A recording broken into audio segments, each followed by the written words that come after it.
Si tu aimes mes vidéos, tu peux t'abonner et cliquer sur la petite cloche pour rien louper. Tu peux aussi me laisser un petit pouce bleu, ça fera toujours plaisir. Bonjour à tous, aujourd'hui on va voir un peu comment on s'organise pour travailler la lumière sur un projet fiction ou sur un projet télé. Tout d'abord, on va faire cette vidéo en deux parties. La première partie va se consacrer principalement au projecteur. Et la deuxième partie, on abordera un peu les méthodes.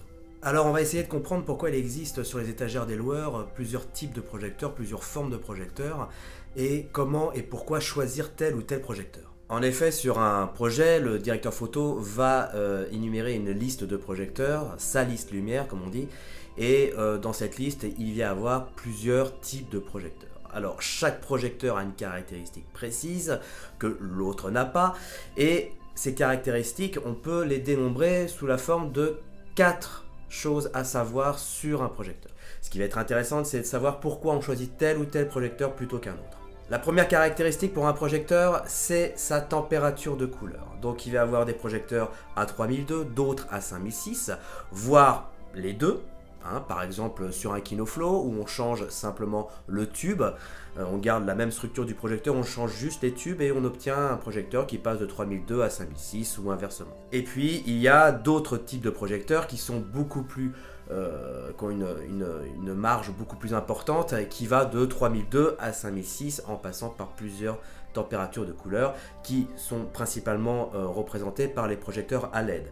En plus, dans cette même caractéristique, non seulement en plus d'être bicolores, les projecteurs, ils peuvent être trichromistes, c'est-à-dire que la possibilité de faire du 3002, du 5006, mais aussi entre du 3002 et du 5006, mais en plus des couleurs, du rouge, du vert, et pouvant représenter toutes les gélatines existant sur le marché. La deuxième caractéristique d'un projecteur, c'est sa surface d'émission, c'est-à-dire qu'un projecteur peut être soit ponctuel, comme un Fresnel par exemple, où celui-ci va générer une ombre très nette, ou alors un projecteur beaucoup plus doux.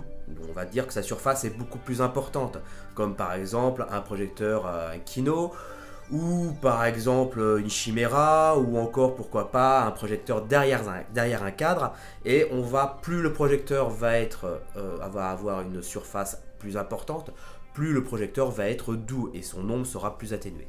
La troisième, on va parler d'angle d'émission, c'est-à-dire qu'un projecteur peut émettre une lumière sur un angle très précis, comme par exemple une découpe, sur un spectacle ou en télévision, ou par exemple pour pouvoir émettre dans toutes les directions de façon très omnidirectionnelle sur 360 degrés, comme par exemple une boule chinoise. Aussi, l'angle d'émission peut être travaillé non pas par le système de focalisation d'un projecteur, mais principalement aussi par des effets de banc d'or, c'est-à-dire des caches qui se mettent devant les projecteurs type ponctuel qui permettent de mieux diriger le faisceau, ou encore sur les surfaces beaucoup plus larges d'utiliser un louver ou ce qu'on appelle un nid d'abeille. Ce qui est important, c'est que cette caractéristique de pouvoir anguler la lumière n'a aucune influence sur sa surface. Par exemple, si je prends un projecteur avec une surface très importante, que j'utilise un nid d'abeille ou pas, la surface ne va pas changer et donc l'ombre ne changera pas non plus. Juste va changer l'angle d'émission de la lumière. Et enfin, sa dernière caractéristique, c'est bien évidemment sa puissance. C'est-à-dire que dans la même famille d'un projecteur, vous pouvez avoir le même projecteur à faible puissance et puis d'un autre côté, des grosses puissances. L'avantage d'utiliser des sources puissantes, en dehors du fait que ça coûte très cher sur un devis, c'est qu'on peut les éloigner du sujet. Plus un projecteur est éloigné d'un sujet, moins sa lumière se disperse. C'est tout à fait un avantage. Par exemple, si nous faisons des entrées de lumière à travers une fenêtre, on met un projecteur, plus ce projecteur est éloigné de la fenêtre, plus évidemment il faudra qu'il soit puissant, et plus mon personnage à l'intérieur de la pièce pourra se déplacer entre la fenêtre et le côté le plus éloigné de la fenêtre sans trop perdre en intensité. Voilà, donc avec ces caractéristiques, ça nous permet de comprendre pourquoi il existe une telle quantité de projecteurs et toutes ces familles de projecteurs, donc va répondre à toutes ces caractéristiques qui sont évidemment indépendantes des unes des autres.